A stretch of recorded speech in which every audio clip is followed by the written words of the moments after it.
Direct response advertising has completely shifted the way that companies and people buy and sell products online with things like cookies and attribution and custom avatars and all that kind of stuff. Companies can now track the entire prospect journey from awareness to sale, from start to finish. And it's completely ruined marketing, in my opinion. So in this episode, I'll explain why.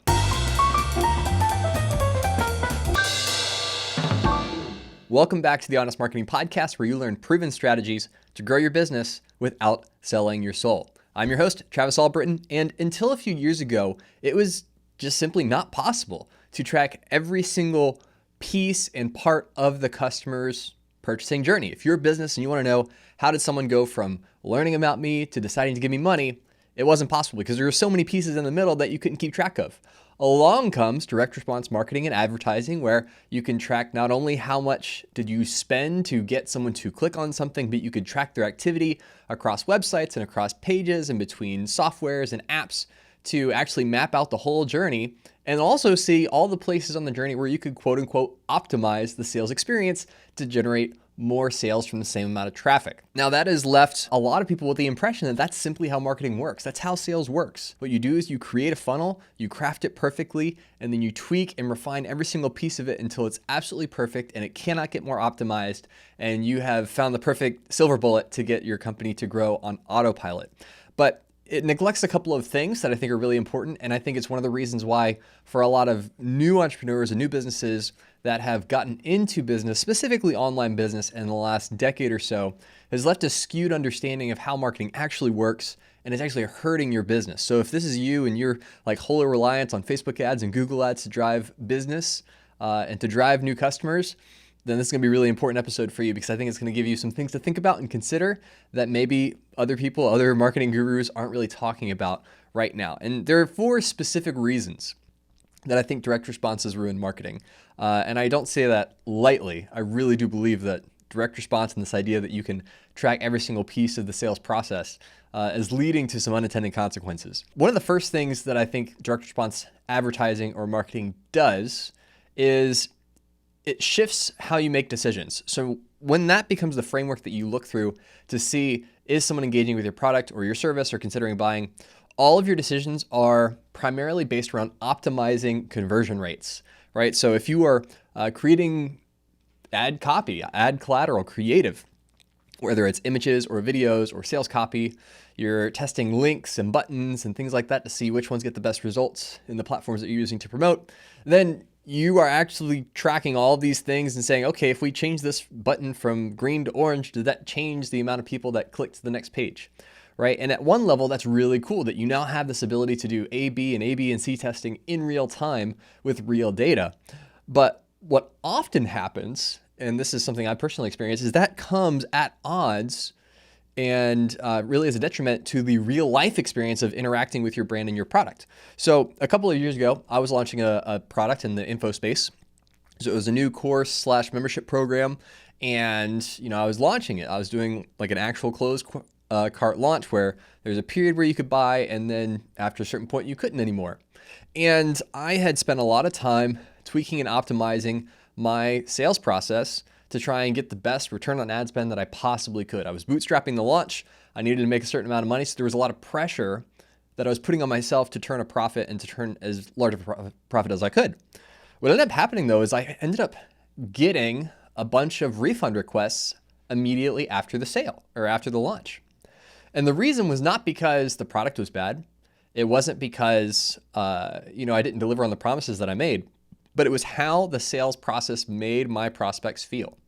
They felt like they were getting squeezed through a sieve, and that, at every single step of the process, they were being asked to make sales decisions that they hadn't fully considered or weren't really prepared to make, and it just left a bad taste in their mouth.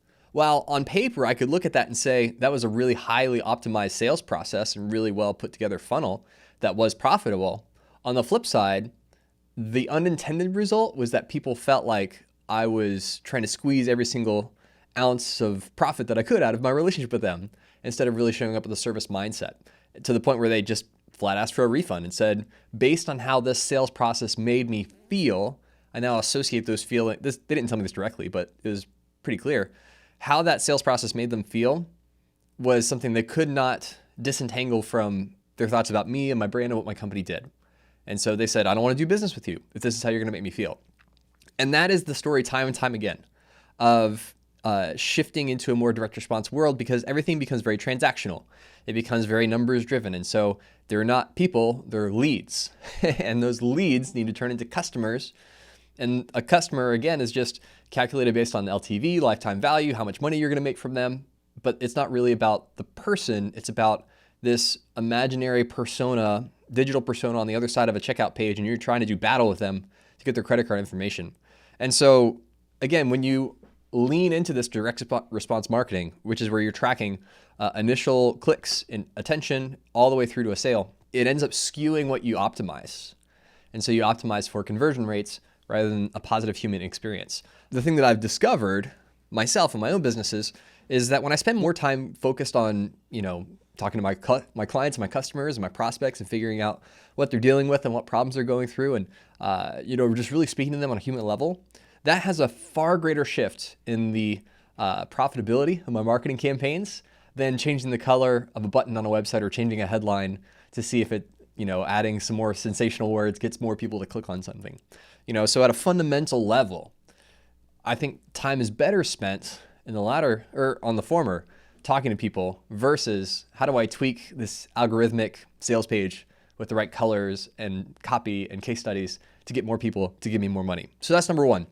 Number one reason that I feel like direct response has really ruined marketing and hurt marketing for a lot of business owners. Number two, you can't actually track the full customer journey, even though that's the promise of direct response, right? So the promise, again, is that you can track every single piece of this journey, and by doing so, you can optimize it, and you can actually attract specific dollar amounts to how much it costs to get a customer or to get a lead or to qualify a lead, X, Y, and Z.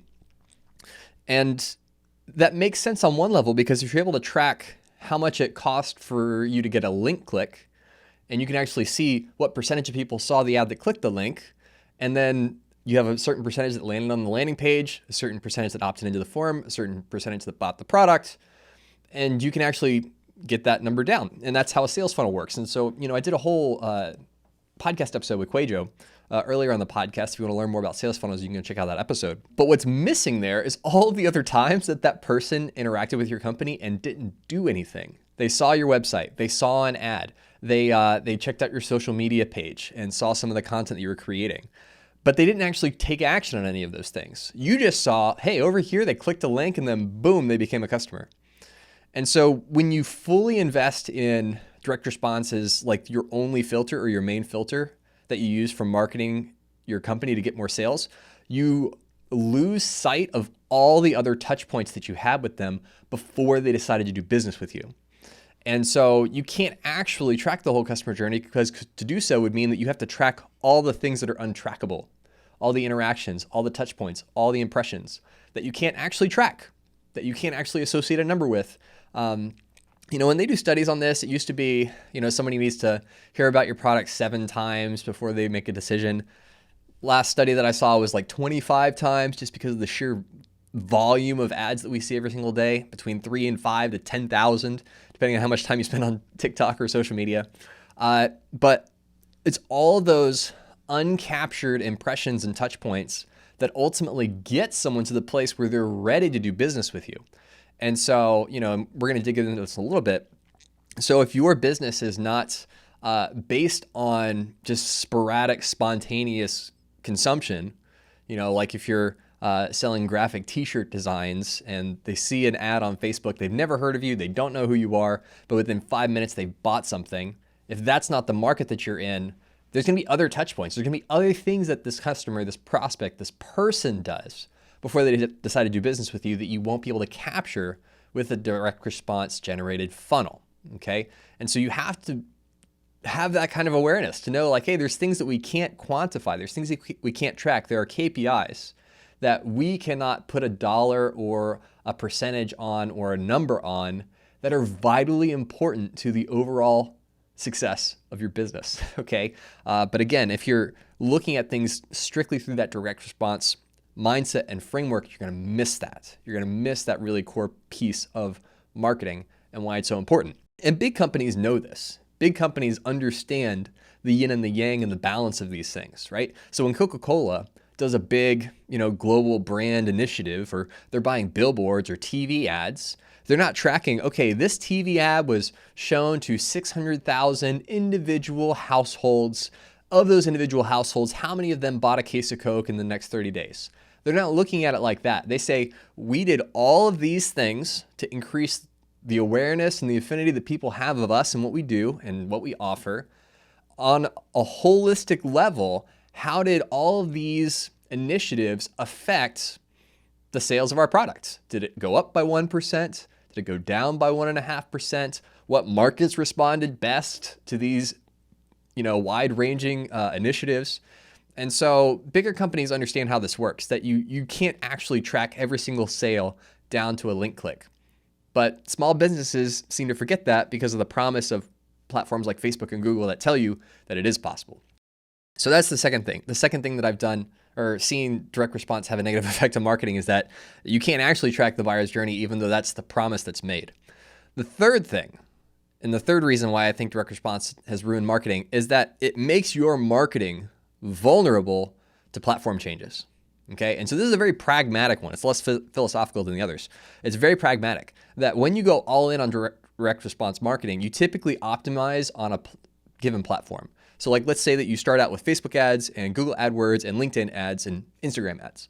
And you run all those for a month and you see that Facebook ads win. They give you the best cost per lead. They give you the best optimization, the best conversion rates. And so you say, why would I spend more money on Google or LinkedIn or on Instagram when I can spend less money and get the same results on Facebook?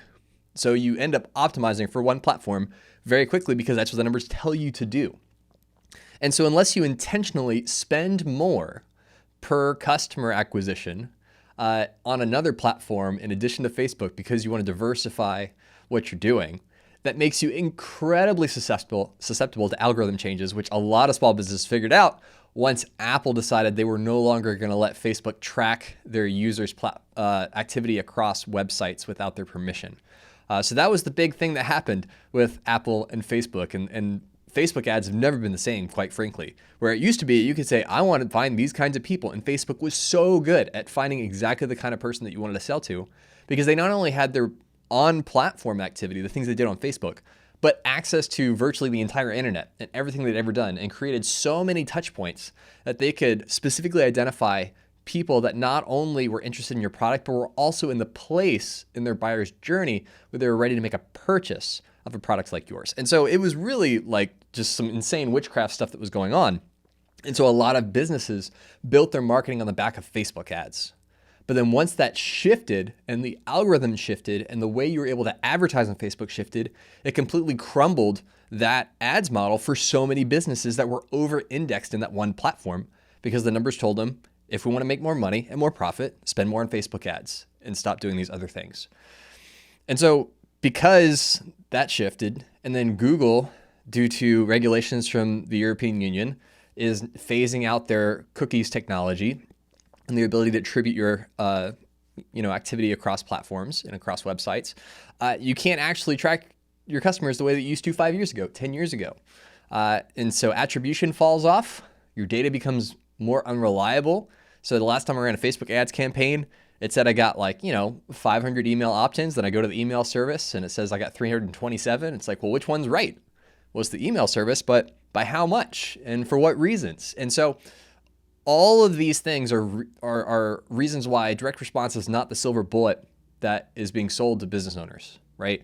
That's just because it may work for a specific window of time, it doesn't mean that now you figure something out, it's the golden goose, it's going to drive profit forever, which is often the lie that's kind of believed, is like, we cracked the nugget on this perfect funnel with this perfect ad campaign, rinse and repeat until the end of time. And so whenever you shift wholeheartedly in one direction and say, we're just going to have Facebook ads drive the growth of the business, it makes you highly susceptible and vulnerable to changes on those algorithms that are outside of your control, which is never a place you want to be as a business owner, having to rely on somebody else to generate your results. The number four thing, the fourth reason why I feel like direct response advertising and sales has ruined marketing, is that it doesn't actually work for highly considered purchases. Now, let me explain what I mean by this, because a lot of people will say, I've sold all kinds of high ticket stuff through direct response marketing. And that may be true. But let's consider this. If we consider low consideration versus high consideration, and what I mean by those is how much does somebody have to think before they decide to purchase something? So if you're thirsty and dehydrated and you come across a vending machine, it's a very low consideration purchase. You purchase the drink, it pops out, you drink it. It's very spontaneous, and there's not a lot of decision making that needs to happen. I'm thirsty, there's a drink, I'm gonna go buy it. On the opposite side of the spectrum would be, signing up for an enterprise software solution for your business that has a high switching cost if it doesn't work. They're like installing software, installing hardware. If it doesn't work, it's a big mistake. That's a very high consideration, a very high threshold, where you're spending a lot of time thinking about, is this the right purchase for me at this point in time? Is this gonna meet my needs? Is this really gonna be what I need? And so you think about it a lot before you ultimately sign on the dotted line and say yes. And so every business is on that spectrum somewhere between buying, a soda when you're really thirsty and the multi-million-dollar enterprise software solution that you can't uninstall, right? There's a spectrum there. There's a gradient, and all of us fit somewhere on that gradient. But unless you are on the very low end of that consideration spectrum, where you're selling screen printed t-shirts of like memes and funny sayings, or refrigerator magnets, or things like that, then your company's products or services, they require at least some consideration.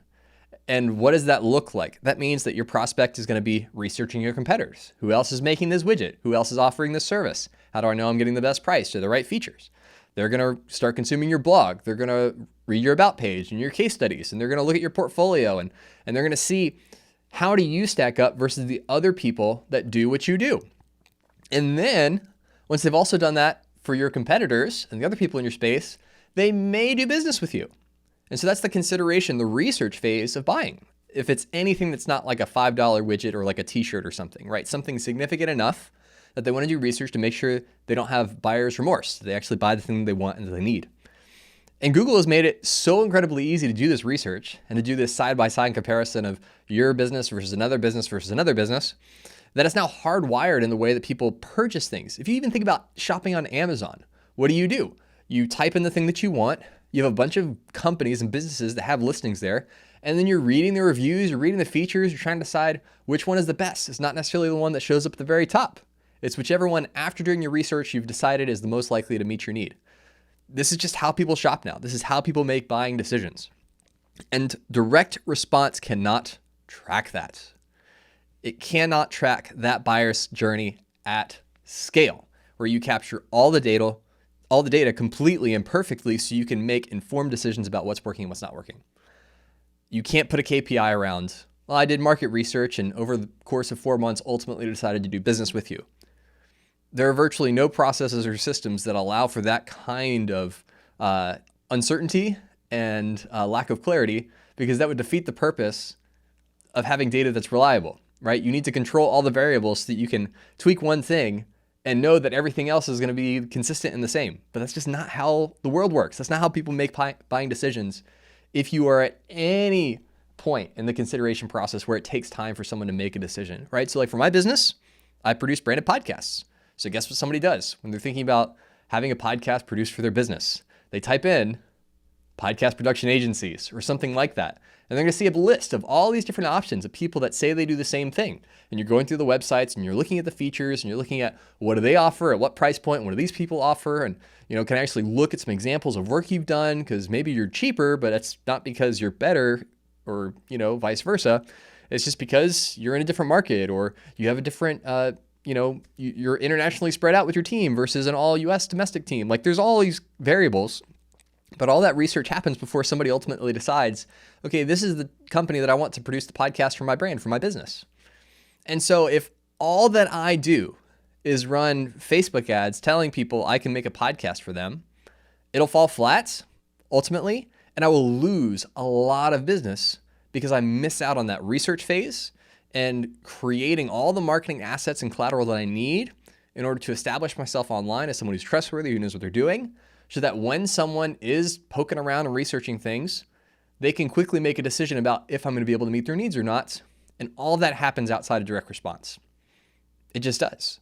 Even if somebody clicks on a link, downloads a lead magnet or something like that I have, it may be months before I ever hear from them again because they're doing research and they're considering their purchase through that time. But if all of my marketing is optimized around, well, I only had, 3% of people that join my email list book a strategy call in the first week, it's like I've completely neglected the other 97% of people that showed up on my email list that may at some point in the future decide to do business with me. And if all of my marketing and all my sales is data-driven based on direct response principles, then I'm missing so much of the potential business that I could have, right? So that's when it comes down to like direct response and how I feel like it's ruined marketing. It's not that it's not a great tool or a really effective tool or a really great piece in your arsenal. Like, you want to know your numbers. You want to know how much does it cost to get somebody to become a customer? How much is a customer worth to you in the lifetime of them doing business with you? But you have to look at that holistically. So for me, when I think about direct response, I certainly track how much did I spend to get a link click? What's the conversion rate on an opt-in page for a free lead magnet, for instance? But then when I'm looking at the efficacy of my marketing strategy holistically, it's what is the time investment for me to make these podcasts, to make YouTube videos, to put blogs on my website, and how much am I spending on advertising? And then I look holistically at the clients that are coming in and how do they discover me and what was their prospect journey and how did they decide to buy? And it almost never happens that they see an ad, make a decision to buy something from me in a short window of time without it being a highly considered thing. It just doesn't happen. And so I really lean into this. It's like, when I look back at my own customer acquisition process and how I get clients, so much of it is relational. So much of it is just, serendipitous. It just happens. Like, when you put enough out into the world, telling people about your business and what you do, it will eventually generate sales. Now, I totally recognize as a small business owner that you can't always just hope for things to work out. It's like, we're just not going to track numbers, but we're going to hope that we get the right amount of business so we can stay profitable and stay in business. Like, I totally get the pragmatic side of you got to know what's a good ROI and what's not, but it has to be incorporated into a well-rounded understanding of how marketing works and how people buy things. Okay. It is only a tool. It is only a tool. It is only a set of KPIs. It does not tell the whole story. And I think that's how it's ruined marketing, is that people have started to believe that direct response is marketing and that anything outside of that is a waste of time, money, and resources when it's not. So, in summary, 4 reasons why I feel like direct response has ruined marketing or the way people think about marketing. Number 1, marketing decisions become optimization-based instead of people-based. You can't actually track the full customer's journey at scale, which is the whole promise of direct response. It makes your marketing vulnerable to platform changes, and it does not factor in long sales cycle, highly considered purchases, and long sales cycle meaning longer than 24 hours, okay? So not even like months or years, talking about weeks or days. It doesn't really take that into consideration at scale because you can't capture all the data. It's not there to be captured. So if you're somebody who's like lived and died by Facebook ads or LinkedIn ads or Google AdWords, consider diversifying. Consider doing some brand lift initiatives, which may feel like a 4-letter word. Like, why would we spend some money on something that we can't directly track an ROI? Because that's how the world works. That's how business has been done for thousands of years up until the last 15 years or so. And it's worked out for the businesses that have the best products and the best services and deliver for their clients. So if you can control those things and make sure that you're doing right by your customers, right by your people, and creating something that's actually needed in the world, everything else will fall into place. Well, I hope you enjoyed that episode, found it enlightening, maybe a little controversial, but hey, we're all about honesty here. Have a great week, and as always, be honest.